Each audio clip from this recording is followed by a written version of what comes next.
Lesson, I will teach you about the different punctuation marks.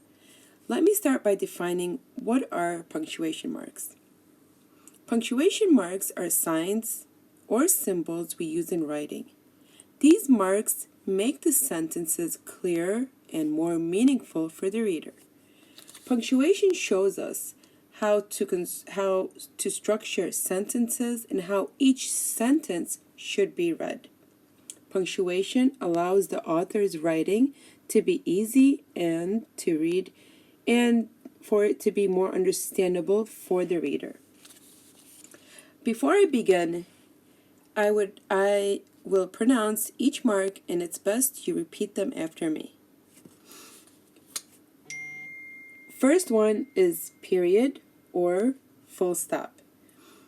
This mark is called period in American English, and it's called full stop in British English.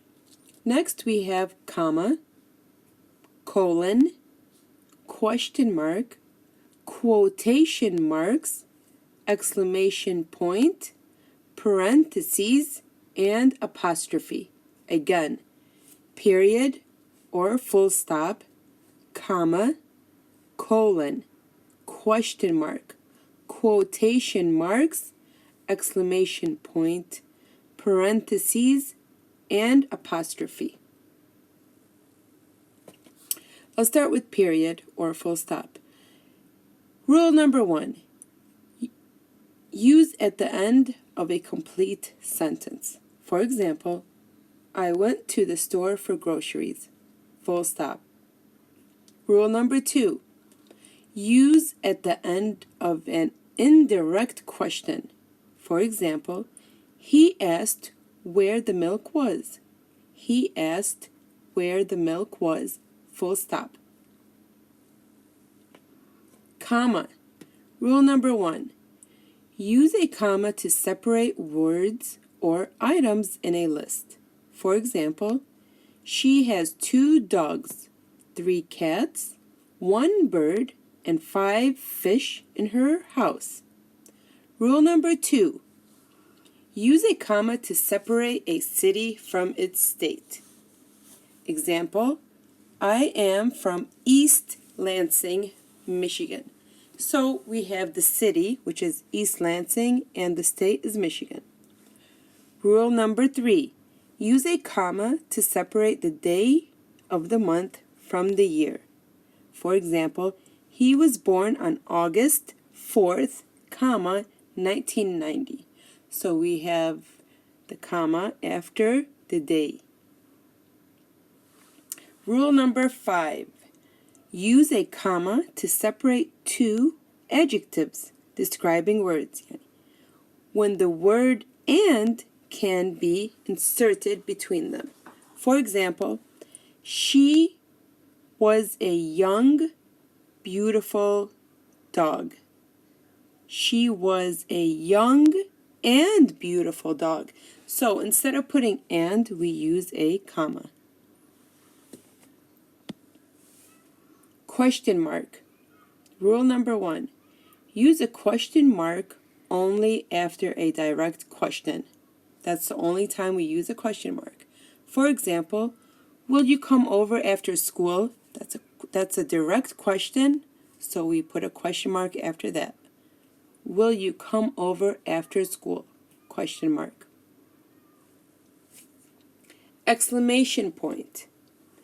Use the exclamation point to show emphasis or excitement.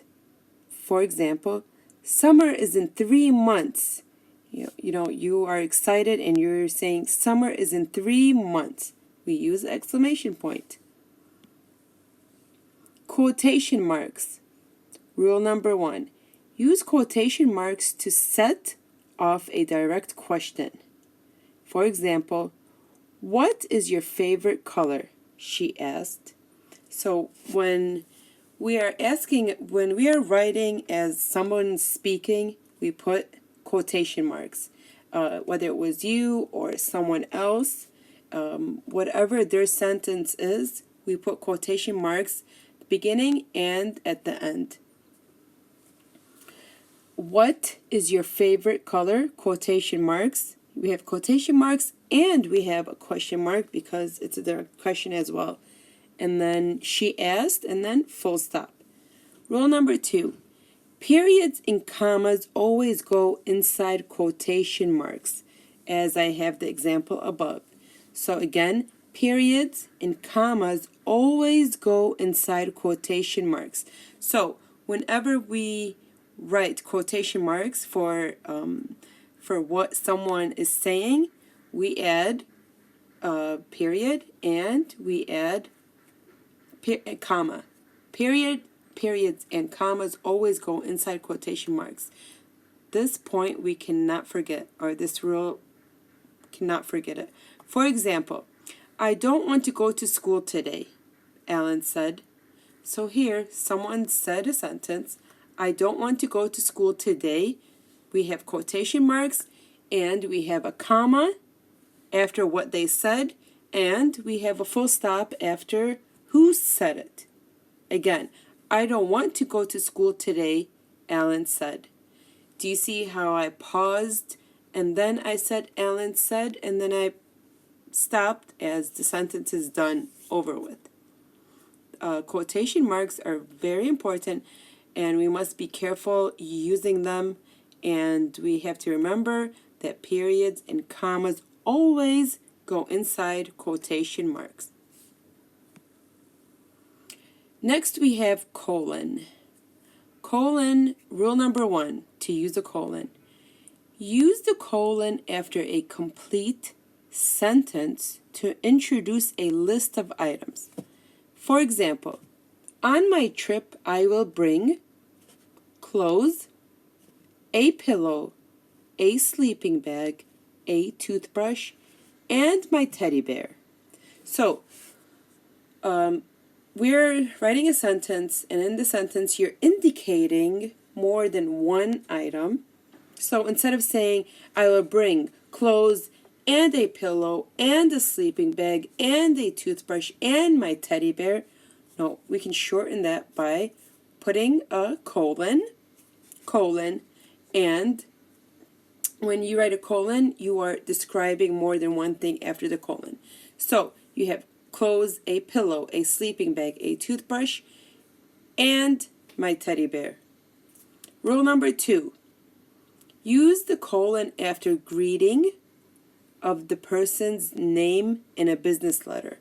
For example, when you write, Dear Mr. Smith, you must put a colon after the name. Dear Mrs. Nasreen, you have to put a colon after my name. Not a comma. People get confused between a colon and a comma. We should write a colon after the name. And remember, when we want to abbreviate, we write Mr. Mr. period or full stop, and then the name, and then the colon.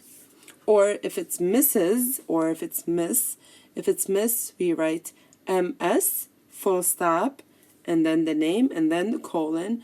If it's Mrs., we write MRS, full stop, then the name, and then the colon. So again, we use the colon after a complete sentence to introduce a list of items. So we have a sentence, we have a complete sentence, and we are naming more than one item. Another example I can give you is, I am going to the grocery store to buy, there's a colon after buy, colon, and I can write bananas, comma, grapes, comma, watermelon, comma, chicken, comma, meat, comma. So we are naming more than one after the sentence. And that's the basic rule for using colon. Parentheses. Rule number 1. Use parentheses to enclose words or figures that clarify or are used as an aside. For example, he received 150 points on his math project. So here we are enclosing or like figures we're clarifying, a number, or basically we use it for numbers.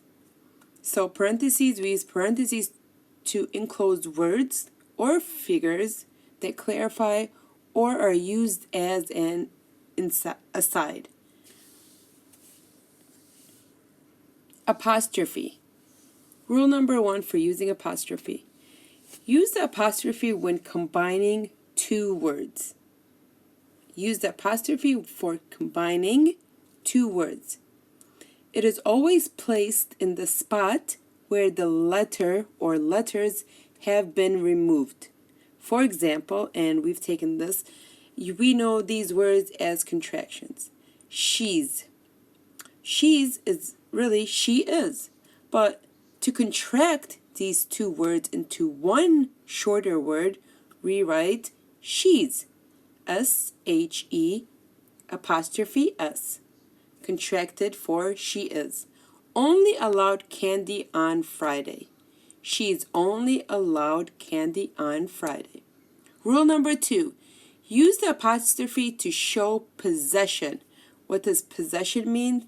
Possession means something that someone owns. Place the apostrophe before the S. For example, they found Mrs. Connor's gloves. They found Mrs. Connor's gloves. So, who are the gloves for? For Mrs. Connors. The gloves are the possession of Mrs. Connors.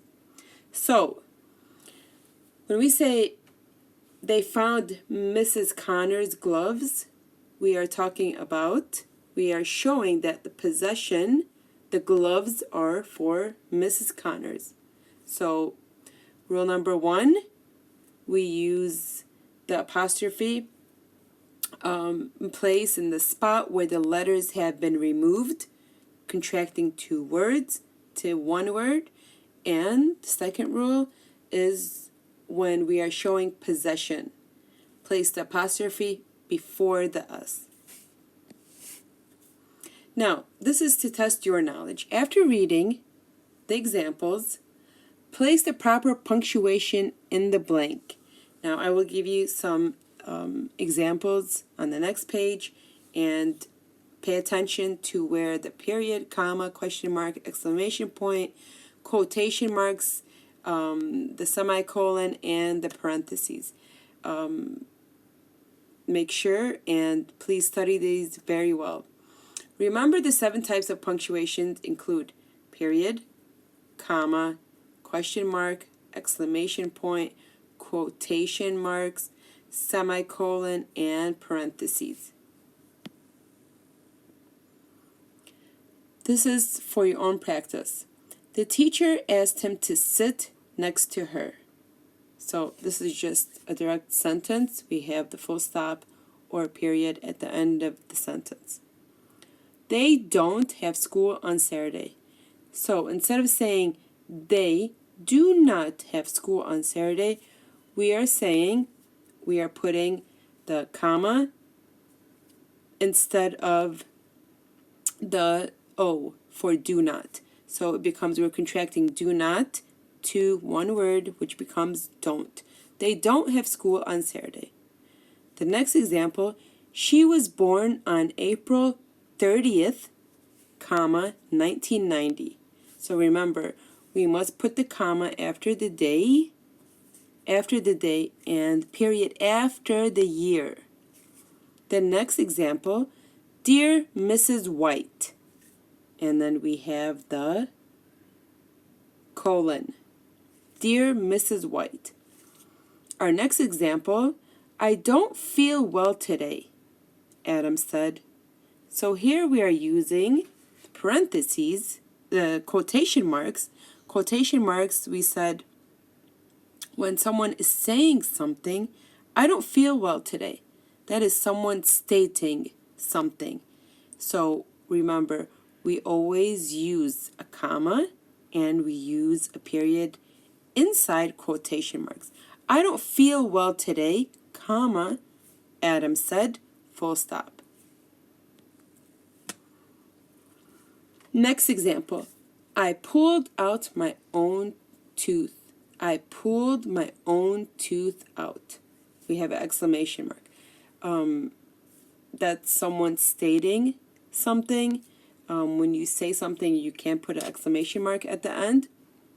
The next example, he has 2 notebooks, 3 books, 4 pencils, 1 box of crayons, and 1 eraser in his desk.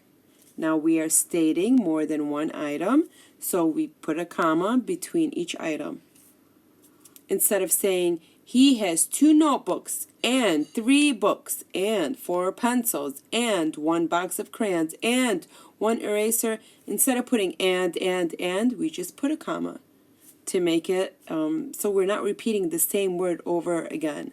It kind of sounds weird. It sounds weird when you're using the same word over and over again. So to make it sound more clear and more understanding for your reader, we just put a comma.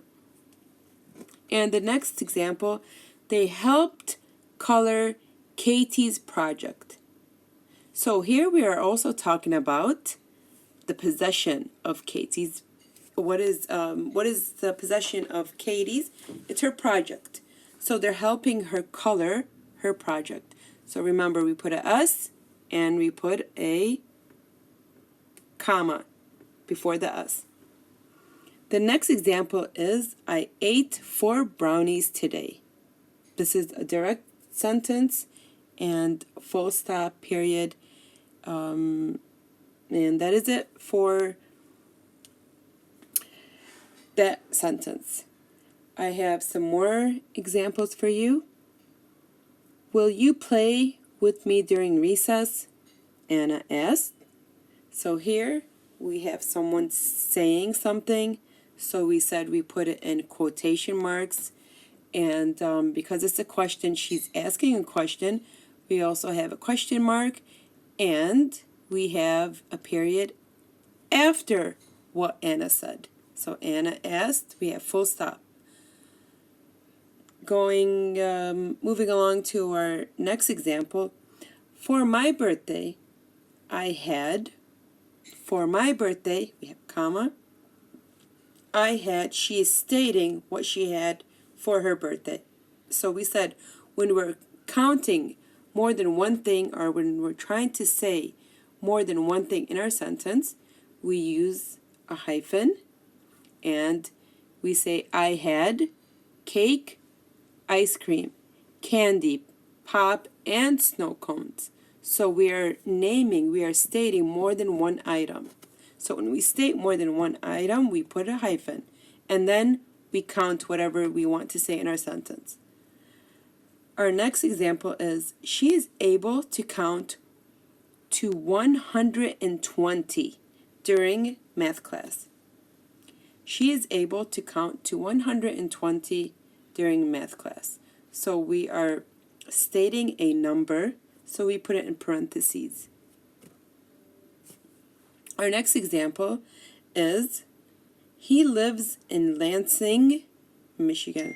Remember, we said we put the comma after stating the city and then a full stop after the state. So if we say she lives in Aqaba, Jordan, we would put the comma after Aqaba and the full stop after Jordan. This is it for the punctuation marks. I hope you got a better understanding. It's quite simple. Please go over this once, twice, as many times as you need to. And make sure you know where each punctuation marks needs to go in your sentence to make your writing more clear and your reader understand your writing better. Best of luck until our next lesson.